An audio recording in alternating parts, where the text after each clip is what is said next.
તો ઐતિહાસિક નગરી અને ગુજરાતની પુરાતન રાજધાની પાટણના ચક્રવર્તી રાજા સિદ્ધરાજ જયસિંહની 883મી પુણ્યતિથિના નિમિત્તે પાટણ નજીક આવેલા પ્રસિદ્ધ યાત્રાધામ કુડેર ખાતે ભવ્ય કાર્યક્રમનું આયોજન કરવામાં આવ્યું હતું।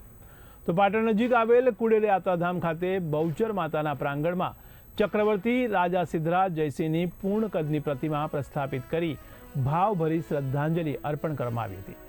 આ બહુચર મંદિરની વિશેષતા એ છે કે અહીં શિવાજી મહારાજ તેમજ મહારાણા પ્રતાપની પણ પ્રતિમાઓ પ્રસ્થાપિત કરવામાં આવી છે। તો દશાવતાર પૂજનીય સંતો સાથે સાથે ભારતીય ઇતિહાસના ગૌરવશાળી ચક્રવર્તી સમ્રાટ રાજાઓની પ્રતિમાઓ ધરાવતું ગુજરાતનું આ એકમાત્ર અને પ્રથમ મંદિર હોવાનું માનવામાં આવે છે।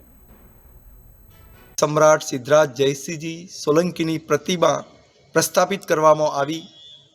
એમની 883મી પુણ્યતિથિના દિવસે સાચી શ્રદ્ધાંજલિ આપી શ્રી હિંમતસિંહજી પ્રતાપસિંહજી સોલંકી પરિવાર